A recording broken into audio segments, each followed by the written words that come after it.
Hello there, and welcome to a very special return to Electric Sheep.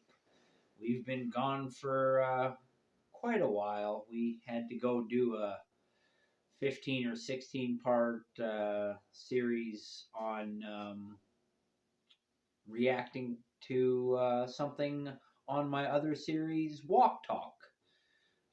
I'll just mention that the Walk Talk is preparing for the walk that will be happening in 10 days, where I will be carrying a pallet 50 miles to raise awareness for suicide prevention. But I won't go too much into that because that's what Walk Talk is about, and that's that series. And this is Electric Sheep, where we see what is dreamed by the machine and man working together. Let's see what we got this time. I really like this story. I hope you will enjoy it too. This is also our 248 subscriber special. If I somehow said that and forgot already, I wanted to mention that. So I'm so happy we've come this far. So let's listen to our story titled Our Jacob. Our Jacob, he came to us with the title of station maintenance. We were friendly with humans, trade partners, observers, distant admirers, but we had never truly interacted with one. Not like this. Not one who would live among us, breathe our air, walk our halls, and touch the quiet machinery of our lives. He was selected because he offered the highest success rate at the lowest cost. That was how we understood value. That was before we understood Jacob. Our station's gravity matched his homeworld. Our atmosphere was within tolerable parameters. By every model, every simulation, every calculation, he would function perfectly here. So we were alarmed when he did not. Even in perfection, Jacob struggled to breathe. He explained it to us with a calmness that did not match our concern. A condition, he said. Asthma, his lungs imperfect, his airways unreliable. He required devices, small, handheld instruments that delivered medicine directly into his body. We had never seen a being require aid in an environment already optimized for them. We asked if he was defective. He laughed. Not with offense, not with shame, just laughter. He told us that our medical coverage would be sufficient, that he would function, that he had always functioned, and he did. But know this, he became one of us. Though he came from another world, Jacob did not remain apart. He entered our routines, our sterile processes, our silent efficiency, and disrupted them in ways we had no framework to measure. It began with a sound, a low vibration, soft, repetitive, continuous. We thought at first it was a malfunction in one of the lower corridors, a harmonic resonance in the structural beams. We traced it, triangulated it, isolated it, and found Jacob, standing alone, working, humming. We asked him to explain. He said it was something humans did, not for function, not for communication, but for comfort, for expression, for filling silence not with data but with feeling. Then he showed us singing. Our species had never created sound for pleasure. Our voices were tools, precise, efficient, informational. But Jacob bent sound, stretched it, layered it. He gave it rhythm. He gave it rise and fall, tension and release. He gave it meaning without words. Our culture, built on cold calculation, shifted, not abruptly, not chaotically, but undeniably. We began to hum, at first poorly, inconsistent frequencies, unstable tones. Jacob encouraged us. He said imperfection was part of it. We did not understand that. But we tried, and in trying, we changed. He wore objects on his body, decorative, symbolic. We identified them as inefficient use of material resources. He called them jewelry. Some bore markings, symbols. He told us they represented belief systems, religions. Entire frameworks humans use to understand existence, morality, purpose. We asked which one was correct. He smiled.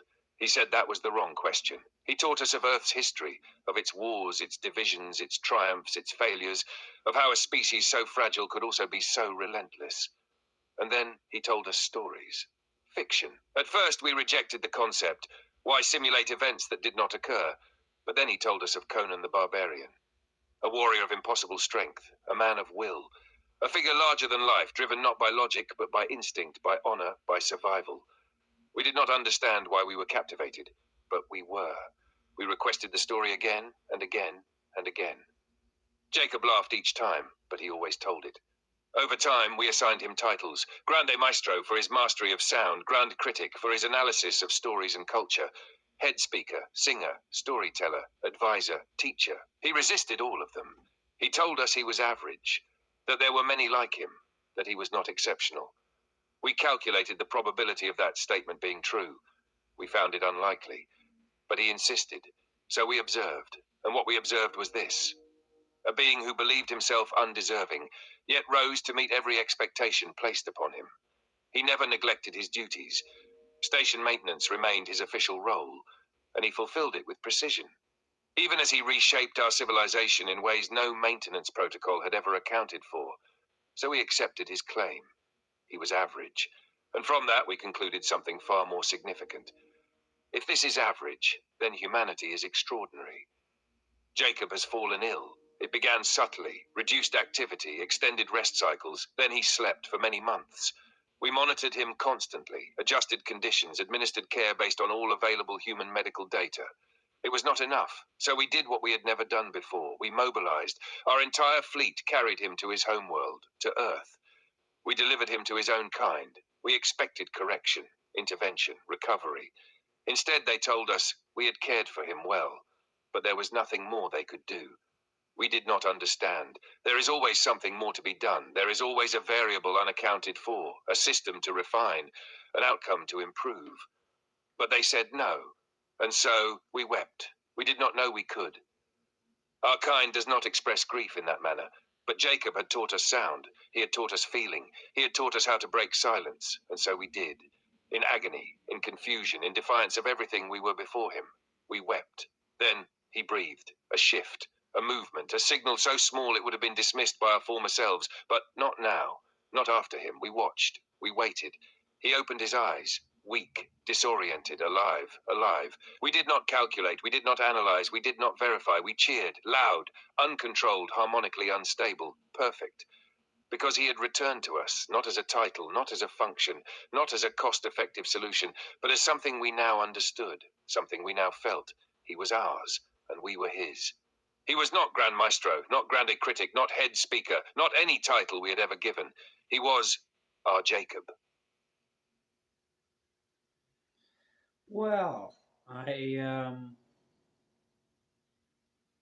really like the way that story turned out. It filled in the gaps just the way I hoped it would, because after a while you kind of get to anticipate what ChatGPT needs and what you can leave out and what details will kind of get filled in because they're like, well, that just makes sense. Uh, in particular, the introduction to the humming, I just basically put that it started with humming and then moved on to singing, but the Chat GPT they did a really nice introduction to how they thought it was some kind of a malfunction or a vibration that they had to track down, and that was basically how I wanted to imagine that.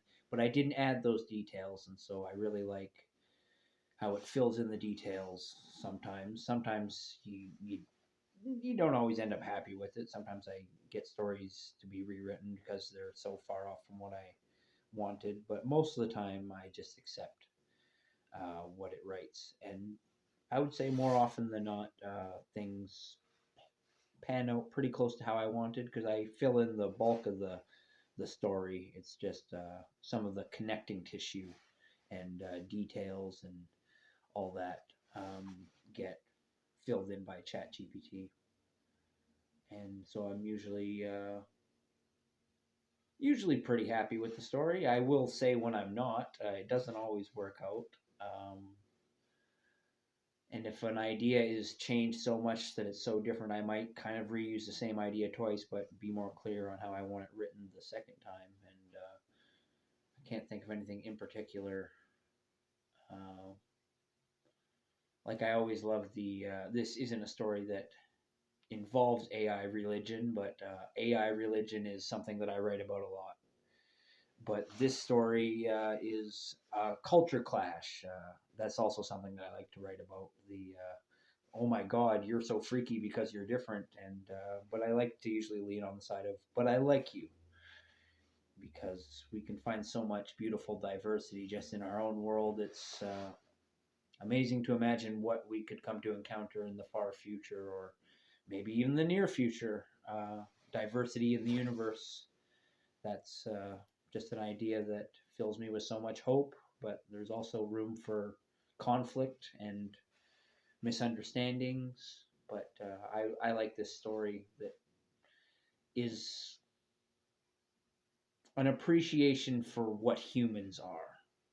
It like maybe it's a story about a character that has a lot of common with myself, and so I don't want it to seem like, oh, it's a story sucking my own self off, because this person who I think has a lot in common with me, because like most people, I have songs that I hum or music that I am aware of, and every person is a bed of opinions and histories, and we can share that with other cultures if we come in contact with them, and so we end up being a new fountain of information. But everyone is, even if they're from the same culture as us, everyone has a fresh perspective. And I just like the idea of someone going somewhere where they are exceptional when they are average in their own personal life. Yeah, I'll just leave that at that. Um, I hope you enjoyed the story, but if not, feel free to leave any comments, positive or negative. I appreciate all feedback. I understand not everybody likes AI, but I find it's an excellent tool, and it has a sense of imagination of its own that is quite impressive. Sometimes. Sometimes it's fucking weird. But aren't we all? Alrighty, I'm Captain Canada, Joseph Arthur Roszell. I want to thank you for watching. I want to wish you all the luck in the world. I want you to know that I love you, and I want you to know that suicide is never the answer. Peace out. And this is dedicated to all my viewers and subscribers. Thank you for watching.